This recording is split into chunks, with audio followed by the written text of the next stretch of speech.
welcome to ICAIOS. Thanks for coming to our guest lecture series today. So we are lucky today because we have Professor Annie will present to us about his work, a little bit about his work. For the introduction, first I will a little bit tell Professor Annie. He's a professor of music and ethnomusicology, focusing on Middle Eastern music studies, and also the director of William and Mary Middle Eastern Music Ensemble at the College of William and Mary in Williamsburg, Virginia, and president of the Society for Ethnomusicology. So today she will present this presentation of Indonesian Islamic performance in the context of an Indian Ocean sounds work. Without any further, so we please you to present. Okay. Thank you very much. That's very nice. Hello everybody. It's very nice to be here. Saya bisa dalam bahasa Indonesia, tetapi saya kira saya akan bahasa Inggris saja. Ya, supaya sedikit lebih, kalau saya bahasa Indonesia pasti dasar saja ya. Kalau di bahasa Inggris, tapi kalau ada yang kurang mengerti, tolong just stop me. And yeah, and I would like this to be very interactive. But let me just go ahead. I have quite a few slides that I would like to get through to give you an idea about my research. So I'm a Fulbright scholar now from January through July 2017. I also had a Fulbright grant in 1999, and I obviously encourage everybody to look at the Amanef website. There are many opportunities for Indonesians to have grants to study in the United States at the university level or for professors. It's a really wonderful program. As Titu said, I'm at the College of William and Mary. This is the second oldest university in the United States, after Harvard, founded in 1693, so we have a long history. Yeah, silakan. We have a long history, and I'm both professor of ethnomusicology and Middle Eastern studies, so my background is really in Arab culture and language and Middle Eastern music, and I also perform Middle Eastern music. And I happen to be the president of the Society for Ethnomusicology. So dalam bahasa Indonesia, ini semua topi yang saya pakai. These are all the hats that I am wearing. I'm also the wife of Pak Dan. And the mother of our children, yeah? So, dua topi lagi. Silakan. Okay. So I'm just going to say a few notes here to set the stage. For this ICAIOS forum, I'm first going to frame my research on Islamic musical arts and culture and the culture of Quranic recitation, highlighting the selective transmigration of artistic aesthetics, performance practice, and social ideologies around the Indian Ocean and particularly from the Arab world. I also offer some comments from comparative research in the Arabian Gulf countries of Yemen, Oman, and the United Emirates. Further, I'm going to describe the right of return that is particular to ethnographic research. This is what I'm doing now, my right of return. And germane to my project in the current moment is the productive tension between the tolerance of diverse forms of expression and diverse kinds of people, and the presence of Islam radical and its approach to religion that proscribes or prohibits various forms of Indonesian regional practice. So I'm going to give you PR langsung. I asked ICAIOS, is that how you say it? ICAIOS colleagues to think with me about how we can locate the intersections, both historical and contemporary, and the imaginary intersections where Arab aesthetics and practice meet the extraordinary creativity and diversity of the Indonesian archipelago. And finally, I'm going to talk a little bit about my continuing mandate to make Indonesian Islamic expressive culture, including that of Aceh, whatever I can learn in my short trip here, how I can make that known beyond the Indonesian archipelago, and particularly in North America, in this context of global Islam. We always think that people in di luar Indonesia, di luar dunia Islam, kurang tahu tentang Islam di Indonesia dan tentang macam-macam kebudayaan Islam. So here I don't, at ICAIOS, this is the Center for Indian Ocean Studies, I don't have to put this map of the Indian Ocean and tell you that about the circulation of history, of culture, of ideas, of language around the Indian Ocean.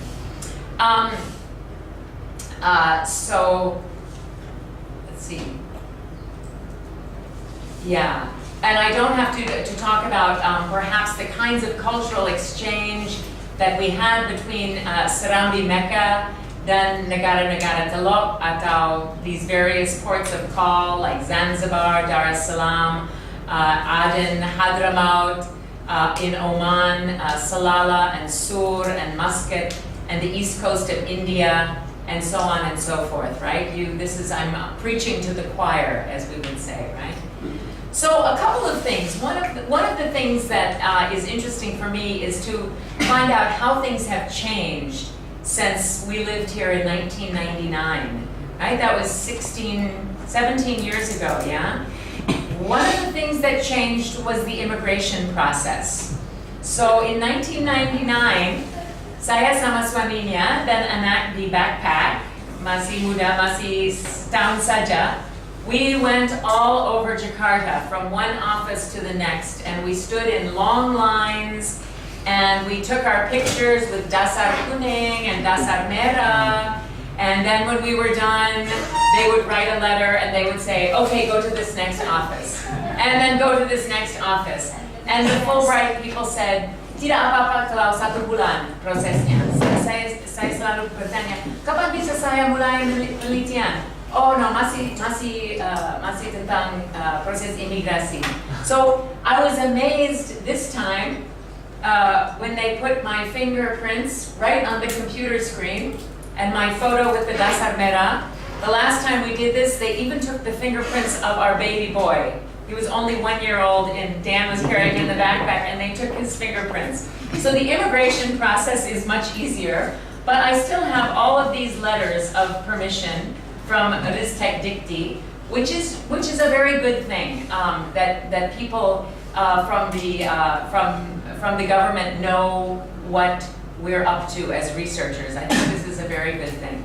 But AMINEF, the American Indonesian Exchange Foundation, made this much easier. Okay, so here's your PR. During my talk, while I provide you with a little bit of background and the rich ethnography in which I have been privileged to engage over the last 15 years or so, beginning with my first introduction to Muslim Indonesia, even in 1996 when I was first here, then continuing with my Fulbright grant in 1999 and several short trips toward the preparation of countless conference presentations and papers, and finally 2 books. So while I'm giving you this background, I want you to think about these 3 questions, and then we can discuss them. So what are the sources of inspiration from the Arab world today? Is the cultural exchange between Arab and Indonesian worlds one that is active and continuous, or is it more something from the past? And then the third question, how does interest in Arab musical aesthetics and artistic trends differ from community to community and context to context? Pasti ada perbedaan antara mungkin kaum-kaum di Jawa, di Sumatera, di Aceh, di Lombok, dan seterusnya. And then this is question 3.5. How does this last question apply particularly to the case of Aceh? Yeah, so then I want, that's your PR during my talk, and then we can discuss, yeah? So here's a little bit of previous background. Maria Ulfa, Haja Maria Ulfa, who I think is Southeast Asia's premier female reciter of the Quran, as well as a multifaceted professional, is one of my main consultants. Kalau saya di Jakarta, saya tetap menginap di rumah Ibu Maria saja di Ciputat Baru, tidak jauh dari UIN, Syarif Hidayatullah, dan UIN Hidayatullah itu sponsor penelitian saya. Dia orang guru, orang Korea, orang juri pada Musabaqat Terwatil Quran, Dewan di Institute Ilmu Quran, and she's really my primary consultant and close friend. But it was really through music that I became interested in Islam in Indonesia. Latar belakang saya musik Arab, dan saya juga memimpin kelompok musik Arab ini, mahasiswa saya di Universitas di William and Mary. Dan pasti itu atraksi untuk mahasiswa yang mungkin ada hubungan dengan negara-negara di luar negeri atau dengan kebudayaan Islam, atau tidak mau ikut band sama chorus sama orkestra, dan kami cukup dinamis dan juga menerima tamu seniman dari luar negeri dan dari beberapa masyarakat Arab di Amerika, masyarakat Arab dan masyarakat Timur Tengah di Amerika. So also my interest in Arab music and playing the oud, this instrument, or gambus, was also instrumental to my fieldwork methodology, both for my dissertation research among Arab musicians in the United States, but also here in Indonesia. So pasti orang Indonesia sangat tertarik bahwa saya bisa main gambus atau oud, dan juga bisa menyanyi lagu-lagu Arab. So one of the things that's interesting for an anthropologist, and we were speaking this morning about participant observation, kalau saya duduk dan we have to work on music, I can see how do people organize their performances? How do they imagine production? How do musicking bodies communicate? Maybe I can't communicate with language so easily, but you can show me when I'm wrong, or I can say, oh no, let's do this 2 times. And you can understand right away. Yeah, or you take a solo. No, my turn, I take a solo, yeah? We can communicate like this, practicing music. Then afterwards, we can laugh and talk about, oh, what went wrong, right? Or what was really good. Wow, luar biasa, ya? Atau mungkin kita bisa deconstruct the performance together, and we have something that we did together as a collaboration. So this is performing as a part of fieldwork. Ini satu performance impromptu di di pesantren Tebu Ireng di Jawa Timur.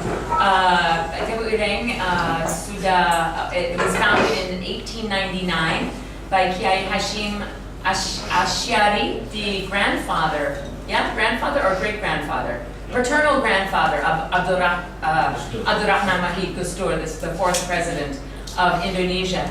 And this is typical. I would come to an event, this was Harla something Jamiatul Quro, and these are all very good reciters, and they say, oh, let's perform right now.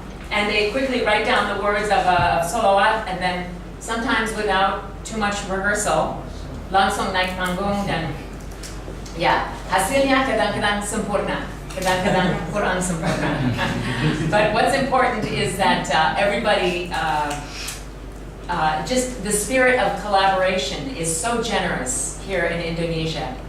Another group that I have followed consistently is Chatnun, MH Ainun Najib, and Kiai Kanjeng, and I've been able to participate in many of their performances with all of the musicians and so forth, and that's very exciting for me. So finally, after many years, many conference presentations and chapters and articles and so forth, I have two important works. I think this book, Women, the Recited Quran and Islamic Music in Indonesia, and I can pass this around if you would like to see it. And then later on, I did co-edited this book with my colleague David Harnish, 11 authors from Europe, from the United States, from Australia, and from Indonesia, talking about Islamic influences or musical manifestations in various areas of Indonesia. And I brought these books for the perpustakaan di sini di ICAIOS, so you can check them out later. And mudah-mudahan yang pertama itu akan we'll have a translation of this book with Mizan, fingers crossed. Okay, so let's get into some details. Oh, we forgot about the... Speaker. Tidak apa-apa, tidak apa-apa. It's okay.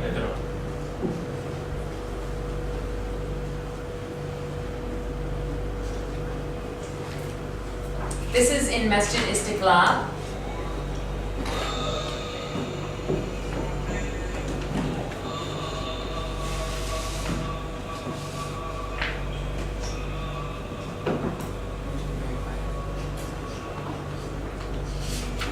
Okay, now take a breath when you breathe. Everybody take a breath.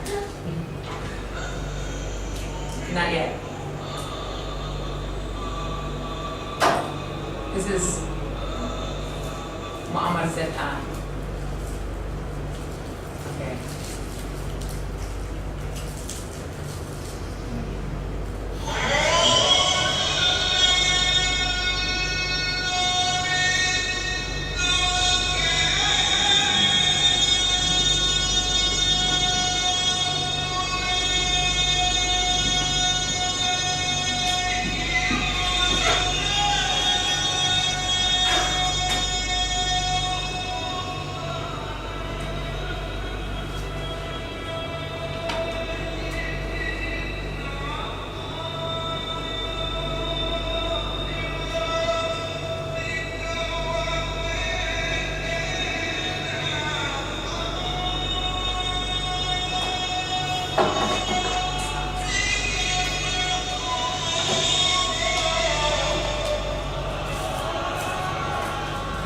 Pretty amazing,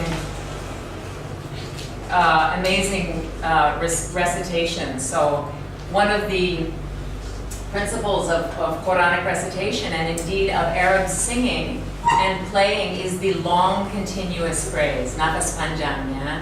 And if we were to breathe with Muammar, we could, maybe this phrase was maybe 60 seconds long, so that's amazing. He's also using Nagam al-Arab, so the Arab scales, and this is highly developed in Indonesia. Sampai orang Indonesia tingkat internasional menang first place winners, right, in Quranic recitation.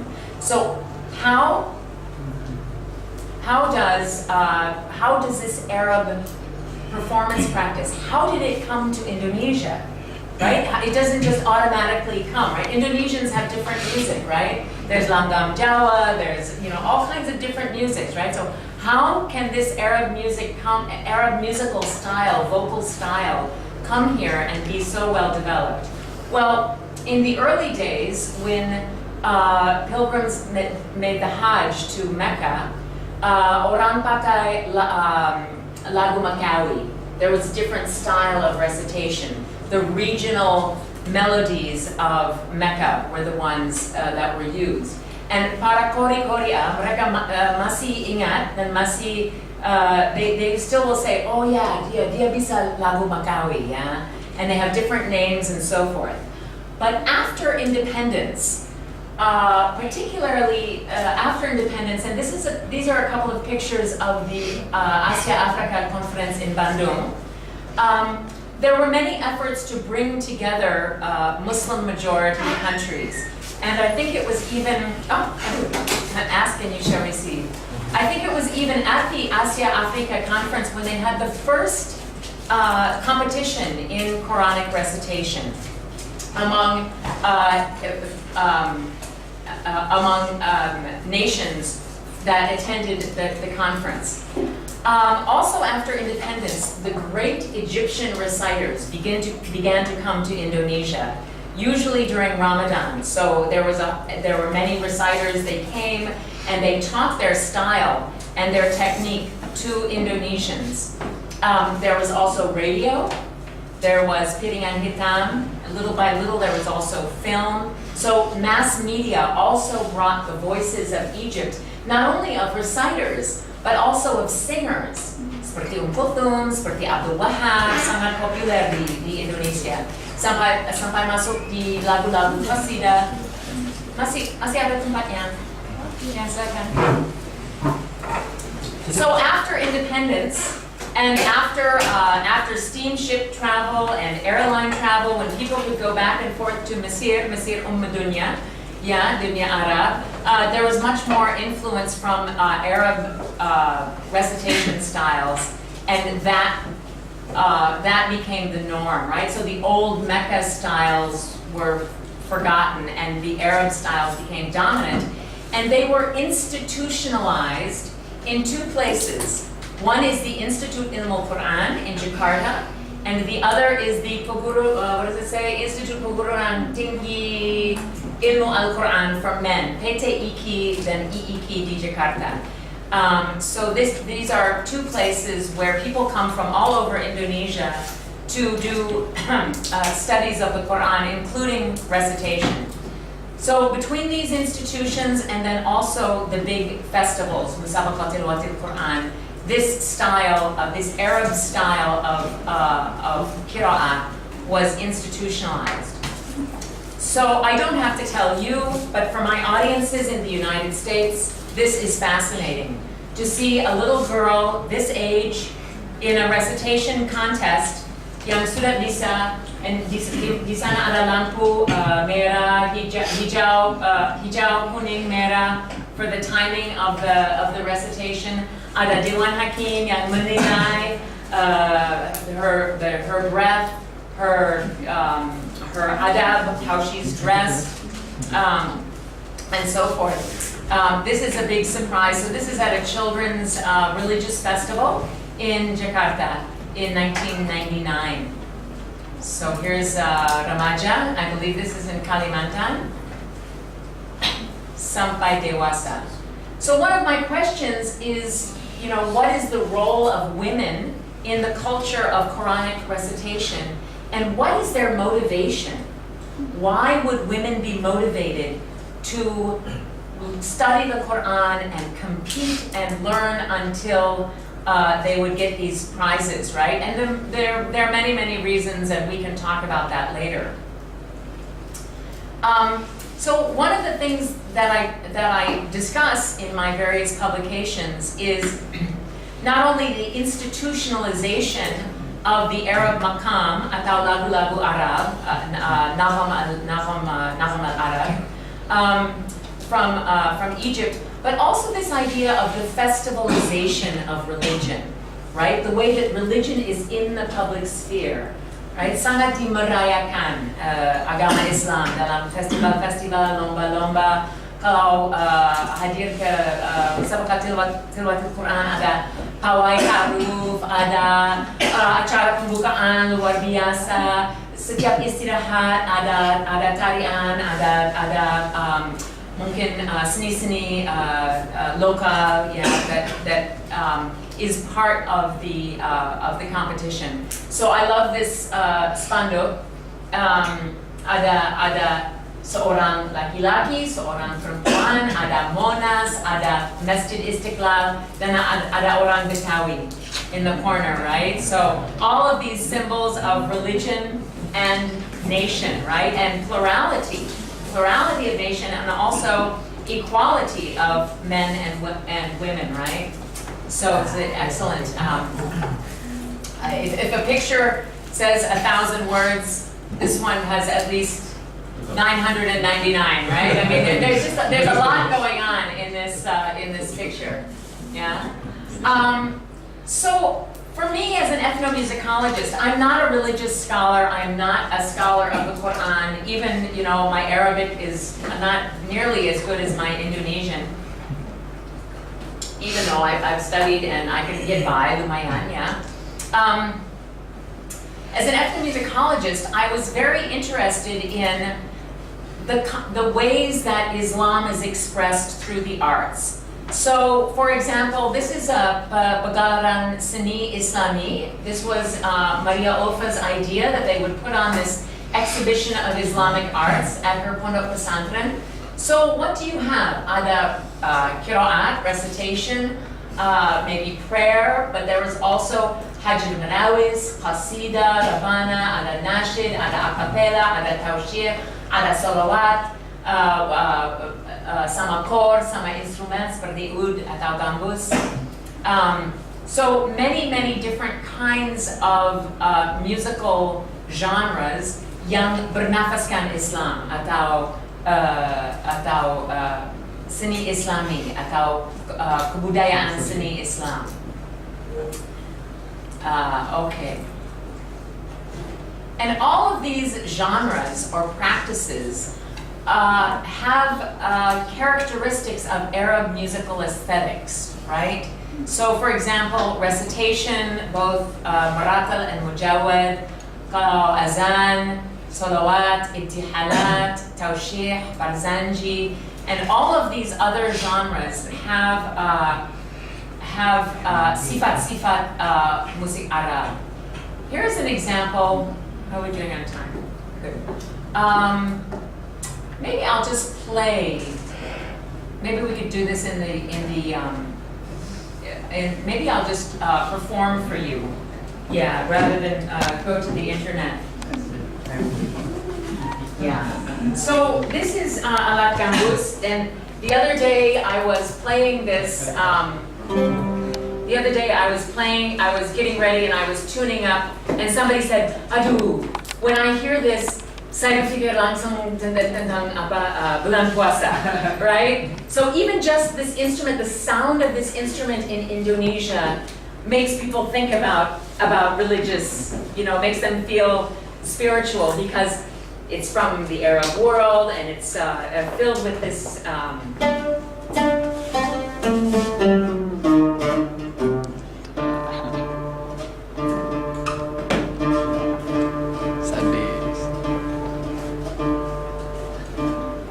ada AC.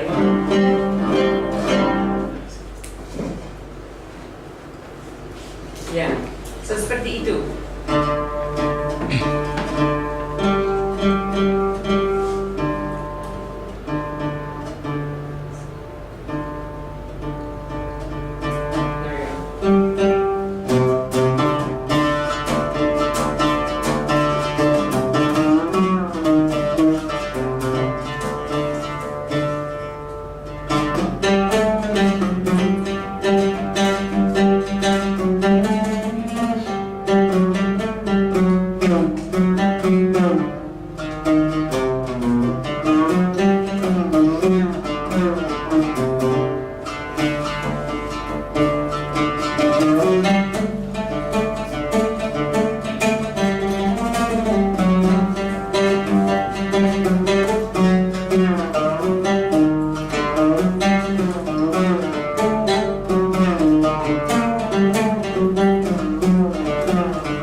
Just a little example, yeah.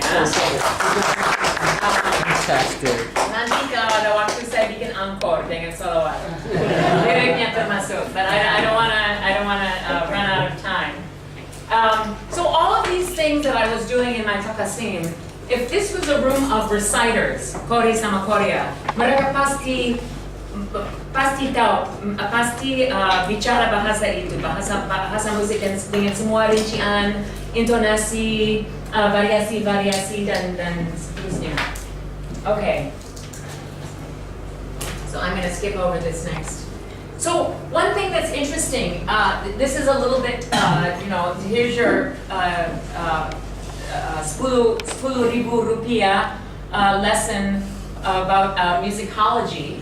But this idea of contrafacta where tunes, songs move around the world and get different lyrics, yeah? So maybe there's one tune, and in the Arab world, it's not religious at all.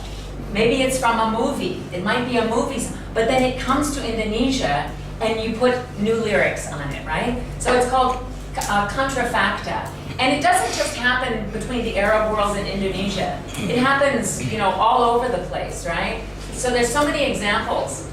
Moving more toward the popular side of things, orang seperti Nur Asia Jamil dari Medan sudah meninggal dunia, tetapi she made many cassettes of qasida, and she stole. Dia mencuri terus lagu-lagu dari lagu terkenal di Arab, and it gave new lyrics.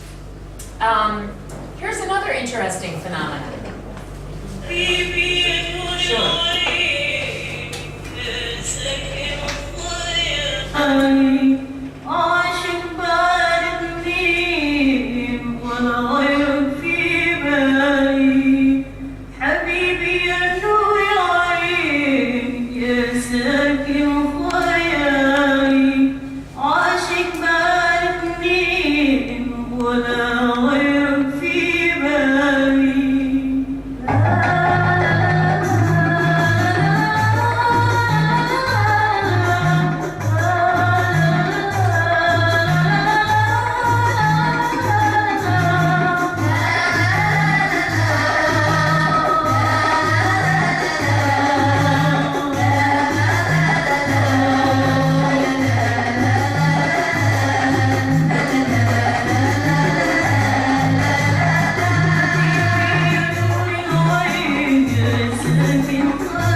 Performance, which took place in Sulawesi, was certainly in a religious context. People were there, they were all studying, they were all preparing for the big Musabaqatil Quran that was coming up. This group came to perform, but what did they perform? Their performance was not exactly religious, right?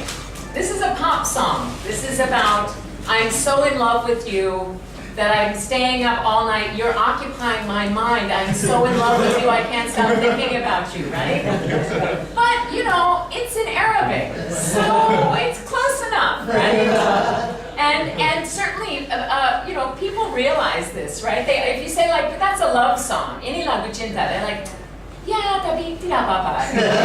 Masih bernafaskan, suasana Arab.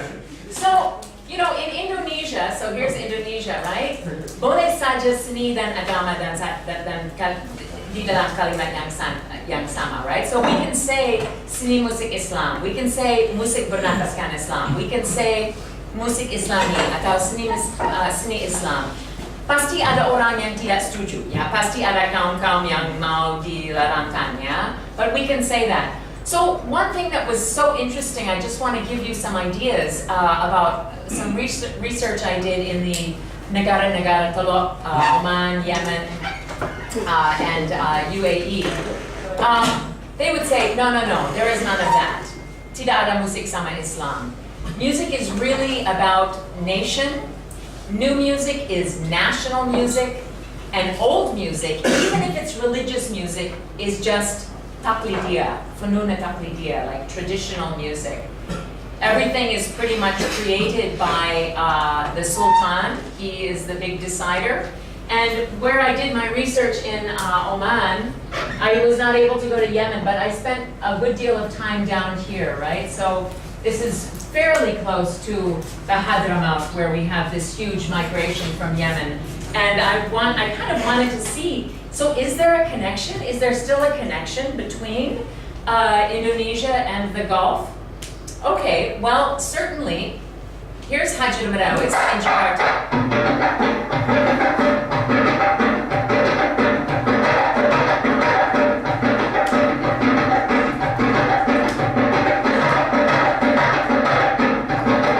Okay, here's some more Haji Merawis in Jakarta, very popular genre. And here we are in Oman. So we have these same drums, played the same way. These are called marwas or marawis. these same kind of interlocking patterns. Here's the hajar or mahjar drum, this large one, hajar marawis. Interestingly, most of the people that play music in Negara-Negara are from African communities, right? The high-class, elite, tribal Arabs don't play music. They don't touch it, right? They have other people play their music for them. So we can look at rhythms and see that they're the same. Here I've been asking everybody, di mana ada zapin? This is also from, I'm gonna make it a little bit, let's put it there, yeah.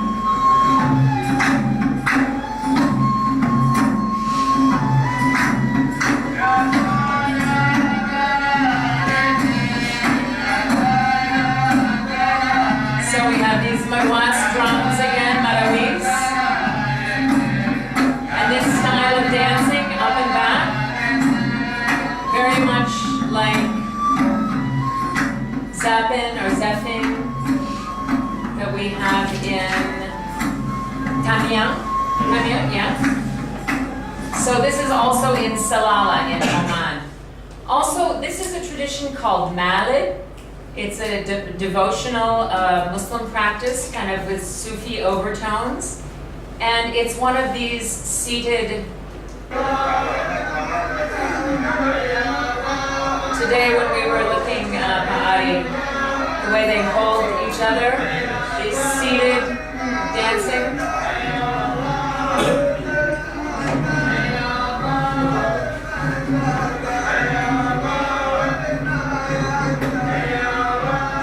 So it's a really interesting thing. It would be difficult to prove this, yeah? But even something like body movement, right? Body movement can actually, you know, move around from country to country. We get these kind of seated dances, holding, you know, close together and making like a wave. We don't see this in Turkey. We do not see this in Egypt. We do not see this in Morocco among Muslim groups, right? So very interesting the kinds of connections you might be able to make between that and say down here, you know, you've got these special traditions of, you know, where people are very close together and these kind of seated dances with body movement, sometimes body percussion, as Margaret Partomi would say. So again, our overarching question in 3 parts: what are the sources of inspiration from the Arab world? Is the cultural exchange between Arab and Indonesian worlds still active and continuous? Or is it done? Did it already happen? And now sudah tutup dan muncul sendirian di Indonesia saja. And then how does interest in Arab music, are there people who are still listening, who are trading files, who are opening YouTube clips? Who knows? So I just have a few observations for me about what's the same and what has changed. While I'm trying to find my next hook for the sequel, you know, you know, a good movie always has a sequel and another one.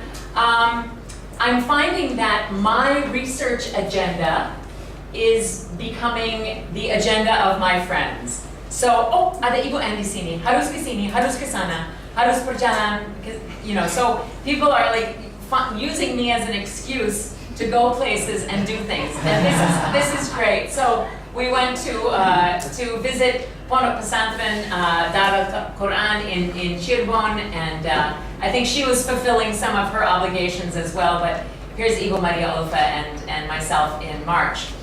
So di bawah ini Qasida Rebana 1999.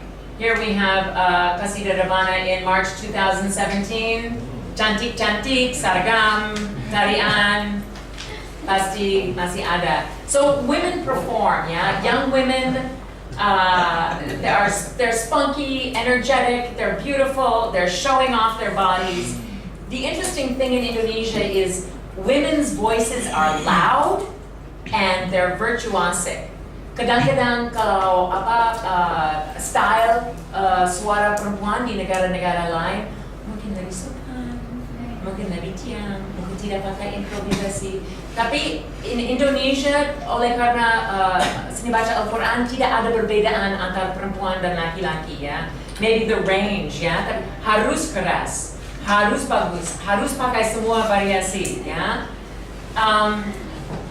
So those things are the same. This is interesting though, and I would be interested to see your impression. So this of course is one of these photos, this is in Lamongan, SMA Umum. And as we were going there, our host said, oh semua student, semua pakai jilbab sekarang. Meskipun Islam, meskipun mau atau tidak mau, semua ikut pakai jilbab. And so they were saying, oh, that's a good thing, right? And, but then I said, well, why? Is it a rule? No, tidak ada peraturan. There's no rule. They just ikut saja, right? And I said, well, what about if they're not Muslim? What about orang Kristen? And they said, oh, orang Kristen tidak berani ke SMA umum, yeah? So the Christian kids wouldn't be berani to go to a public school. So the idea is, because of peer pressure, because of everybody's doing it, so maybe 10 years ago, 12 years ago, okay, ada yang pakai, ada yang tidak pakai, tidak apa-apa, ya. Tapi sekarang ini, ya, semua ikut pakai. So is this religion? I have feminist thinkers in Jakarta would say that this is also capitalism, right? This is also peer pressure. There's so many boutiques, so much, busana Muslim, why not ikut? So it's interesting that women as a marked category continue to be kind of a litmus test for and of public discourse and political debate. The intensification of the jilbab is only one kind of fetishized examples of women's bodies at the intersection of politics, morality, and capitalism. So just reading the Jakarta Post, in the last 3 months, we have, 400 regions that have local laws that limit women's activities. Maybe their dress, maybe they can't go out at night. Domestic violence, safety on the streets, access to education, human rights, civil rights, cultural rights. These are issues that are in the paper every day, right? So, and here I had the good chance of meeting Hussein Muhammad in Cirebon and also Mustamulia in Jakarta, who I had interviewed before. Very happy to meet them again. Another thing that's changed is this emphasis on memorization. So we were asked to perform for this Wisuda Hafaz al-Quran. So in this case, it's like a 1-month karantina short camp. So you go and you memorize every day, and you stay in a hotel, everything is included. It's fast, we've heard it's fast, it's efficient, and it has tangible results.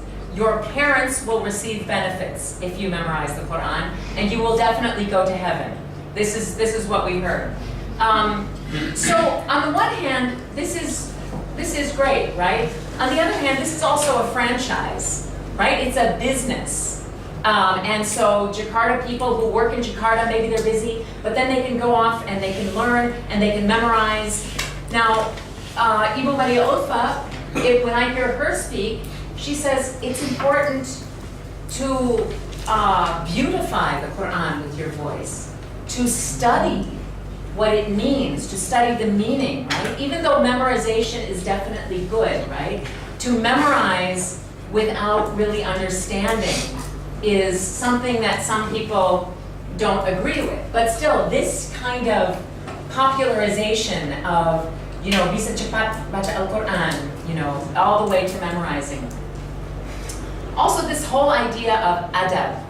What does this mean? Now, we talked about adat this morning, right? But adab. So, what can we learn from a competition? This is Lomba Banjari in Malang, East Java. And sangat serius, tidak boleh senyum, harus hanya la la la la la. And for like qasida and qasida rabana pasti boleh senyum, boleh boleh lucu, boleh senang, ya. But so I said, well, why is it so serious? And they said, oh, this is adab, you have to be serious, right? So that's also something new that I've seen. These peraturan that come and enforce themselves on the arts, right? So we're still playing music and we're still singing, or well, at least playing terbang, yeah, and singing, but we're sangat serious, yeah. So no fun. And they say this is all about adab. So competitions, I would say, inspire excellence. They reinforce criteria, and they certainly nurture. They nourish different kinds of music performance. But they can also squelch creativity, right? They can also kind of stamp out difference and creativity. So in these Banjari competitions, no choreography, no emotional success, no smiling, and that means that it is, it is good and it is religious, and it's all a part of adab. And I think these modern kind of conservative trends have much larger consequences. Seen in performance, ideas about the public body manifest continuously, and they are often, while people may not agree with them, they often are uncontested by kind of weak power structures and a silent majority, if I'm going to say that. So what else have I noticed? Two big exciting things, right? The elections coming up on Tuesday and the visit of Raja Salman, yeah? So, every day there's an article in the paper about tolerance, right? About tolerance. Can we tolerate this different guy who's not Muslim? Can he lead Muslim people? So many of the seminars that I've attended are reinforcing that this is a tolerant country, right? That there are many, ada macam-macam, dan harus menghormat kalau ada perbedaan. So this idea of blasphemy, he said, she said, no, he said, he insulted me. They're in the paper daily, and I know that you've all read it and seen this every day, right? But social media and sensationalism seem to upstage a Jakarta citizenry that's concerned with urban crises, like traffic, right? Traffic is probably in some ways much more important for the quality of life than these big kind of debates. Also, when Raja Salman came, obviously one of the more important issues was economic investment, right? Indonesia sends more pilgrims to to Saudi Arabia for the Hajj and for Umrah than any other country. So Indonesians spend a lot of money in Saudi Arabia. So you would like some money to come back here and some investment to come back here. But also my colleagues in UIN Jakarta, Pusat Pengajian Islam dan Masyarakat, are also showed me many statements toward the king and his 1,200 delegates that came here with his own staircase and his own cars, yeah, that please, we don't need any more Islam keras dari negara Saudi Arabia. We don't need any more of this influence. Kalau Indonesia, we already have our system of agama and culture. We already are confident here. We don't, this idea of Islam Salafi or Wahhabi, this is not this is not what we need from Saudi Arabia, right? So I thought that was a very interesting aspect of his visit. Two more slides. What's music got to do with it? Questions of Islamization, indigenization, Arabization we were talking about before, Islam Nusantara, global Islam, women's voices, women's bodies, minorities and their right to culture, traditional and regional histories, languages, ideologies, ceremonies, all of these things played out through the arts and manifest themselves as artistic events are conceptualized, planned, produced, and reviewed. So as Seni Musik Islam plays on in Indonesia, how can we locate the intersection or intersections where Arab aesthetics and practice meet the extraordinary creativity of the Indonesian archipelago.